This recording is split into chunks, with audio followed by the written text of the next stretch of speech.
आधा वो बड़ा और आधा ये है। देखो कितना देखने में डर लगता है। सोच लो जिसके ऊपर पड़ा होगा उसकी यह हाल हुई हो।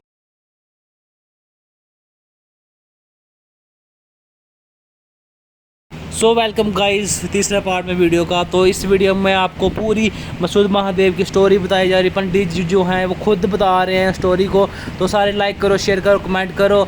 और इसके बाद 2 वीडियोस और आने वाली हैं जो रात को 12-1 बजे महफिल पखाई हुई थी निगर साहब से। यार कसम से बोल रहा हूँ बहुत मज़ा आ रहा है उसमें। तो आप सारे देखो, लाइक करो, शेयर करो, कमेंट करो। ओके तो लव यू। तो ये शिवलिंग है। सबसे पहले मैं आपको बताऊंगा कि ये उस समय की बात है जब माँ पार्वती जी भगवान शंकर को पति रूप में पाने के लिए घोर तप किया करते थे। तो ये उस समय की बात है। अच्छा, ये माँ पार्वती का जो जन्म स्थल है वो यहाँ से 8 किलोमीटर आगे मानतलाई में है। और यहाँ से पीछे 3 किलोमीटर, लगभग 3-4 किलोमीटर पीछे गौरीकुंड है। वहाँ उनका तप स्थल है। यहाँ वो माँ पार्वती जी तपस्या किया करते थे। अच्छा। तो बोलते उस समय यहाँ कोई मंदिर या ये त्रिशूल वगैरह कुछ नहीं था। तो चारों तरफ जंगल हुआ करता था और यही एक शिवलिंग था जहाँ माँ पार्वती भगवान शंकर को जल अर्पण करते थे। अच्छा। फूल पत्ती वगैरह जो भी है पूजा करना और चले जाना, ये उनका रोज का एक नियम था। बोलते हैं इस स्थान में एक सुधांत नाम की राक्षस रहते थे। अच्छा। तो भगवान शंकर के बड़े भक्त थे वो भी। राक्षस उनको सिर्फ शरीर मिला था, ऐसे वो भगवान शंकर के ही भक्त थे। वो भी भगवान शंकर की ही पूजा करते थे। तो ऐसे ही चलता रहा। तो एक दिन सुधांत जी ने सोचा कि ये मैं भगवान शंकर का भक्त तो हूँ, लेकिन ये जो शरीर मुझे राक्षस मिला है तो इससे कैसे मुक्ति मिले मुझे भगवान शंकर के हाथों। तो उन्होंने क्या किया कि माँ पार्वती की पूजा में विघ्न डालना शुरू किया। तो एक दिन उन्होंने अपना भयंकर जो रूप था वो धारण किया माँ पार्वती के सामने। तो बोलते इतना भयंकर रूप था कि माँ पार्वती देख के उनको डर गए। और उस समय उन्होंने भगवान शंकर को प्रार्थना की कि हे भोलेनाथ, मैं तो आपकी पूजा के लिए जहाँ आती थी और जहाँ तो मैं संकट में हूँ, तो भगवान मेरी रक्षा कीजिए। तो जैसे ही भगवान शंकर ने माँ पार्वती की पुकार सुनी तो जो आपने बाहर त्रिशूल देखा, हाँ। तो वो भगवान शंकर ने वहां से छोड़ दिया। अच्छा। तो जैसे ही वो त्रिशूल जहाँ आके सुधांत जी के गले में लगता है तो वो भी उच्चारण करना शुरू कर देते हैं, ओम नमः शिवाय, ओम नमः शिवाय। तो अब भगवान शंकर देखते हैं कि दोनों भक्त हैं, माँ पार्वती जी भी और सुधांत जी भी, तो दोनों मेरे ही भक्त हैं। तो उस समय वो सुधांत जी से पूछते हैं कि बताओ मैं आपको जीवित कर दूं। तो सुधांत जी बोलते हैं कि अगर आपके हाथों जो शरीर जो है मेरा शुद्ध हुआ है, आज मुक्ति मिली है, तो इससे बड़ा क्या चाहिए। तो भगवान भोलेनाथ बोलते हैं कि आप मेरे भक्त हो, कुछ वर मांग लीजिए। तो सुधांत जी ने बोला कि अगर भगवान शंकर को कि अगर आपने भर देना है तो कुछ ऐसे दीजिए जो मेरा नाम है वो अपने नाम के साथ जोड़ दीजिए, और आने वाले टाइम में भक्त का नाम पहले आए और आपका बाद में। तो उसी दिन से इस स्थान का नाम जो है सुध महादेव पड़ा। सुध हो गया सुधांत जी और महादेव तो महादेव है। तो हम ऐसे राक्षस को जोड़ देते हैं उनको, लेकिन वो इतने महान भक्त थे भोलेनाथ के कि आज भी वो उन्हीं के नाम पे ये स्थान जो है प्रसिद्ध है।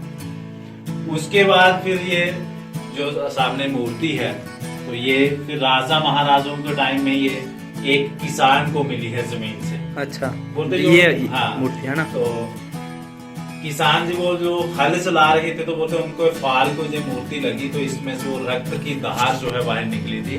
तो अब किसान ने देखा कि क्या मिट्टी में क्या है ऐसा। तो जब मिट्टी साइड पे की तो बड़ा एक अजीब उनको लगा कि भोलेनाथ की मूर्ति तो है लेकिन पत्थर में से रक्त कैसे। तो उसने मूर्ति को साफ किया और सोचा कि इस मूर्ति को हम राजा महाराजों को बताएंगे जैसे। तो उसने मूर्ति वहां से उठाई और सोचा कि जहाँ शिवलिंग है भगवान शंकर का, त्रिशूल भी है, तो ये मूर्ति जो है हम वहाँ रख देते हैं। तो जैसे ही उस किसान ने मूर्ति को यहाँ रखा था वैसे ही ये स्थापित हो गई। अच्छा। उसके बाद ये मूर्ति हिली नहीं। इसीलिए आप देखते हो कि ज्यादातर जो शिवलिंग है वो मूर्ति के बिल्कुल सामने होता है, लेकिन ये साइड पे, इसीलिए वो साइड पे रह गई क्योंकि मूर्ति जो है वो स्थापित हो गई। अच्छा। और आज भी इसमें जल जितना भी आप जल चढ़ाओगे वो कहीं भी आपको मंदिर के बाहर कहीं नहीं दिखेगा। इसी यहाँ से ही अंदर ग्रुप हो जाता है। अच्छा।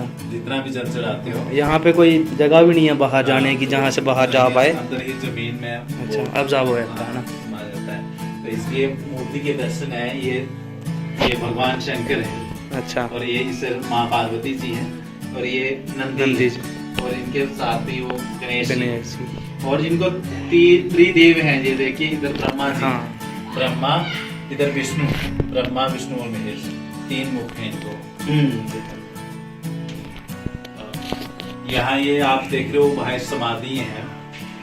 कहाँ पे? पहले जो यहाँ ये नाथ लोग की भगवान शंकर की यहाँ पूजा अर्चना किए करते थे। तो बाबा रूपनाथ जी हुए सबसे पहले जो इनकी पूजा अर्चना करने आए थे, तो उनकी ये बाहर जिंदा समाधि है। और जितनी भी ये छोटी छोटी आप बाहर देख रहे हो समाधि है, तो ये उन्हीं के चेलों की है, एक के बाद एक जैसे भी होता रहा। तो ये सामने वाला मंदिर जो है इन्होंने ही अपने गुरु जी और कमरा है, इसमें वो बाबा रूपनाथ जी जो थे उनकी धुनी आज भी चलती है उसमें। अच्छा, तो ये साथ में वो भैरव बाबा जी की मूर्ति है, उनके पीछे जो हनुमान जी की अस्थियां जो है वो एक पत्थर शिला में आज भी वो दिखाई देती है। देखो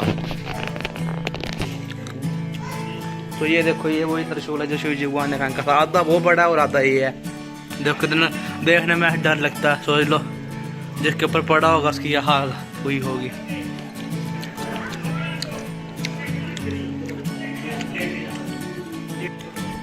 गाइस ये समाधि है जहाँ तक मेरे को लग रहा है। अभी जो पंडित जी बचाए पंडित तो रसनाग्या का पता चलना उनकी, मेरे को हिंदी में बुलाती है, ढंगे का डोगरी बुलाती दिखने आपको कोई चक्कर नहीं है।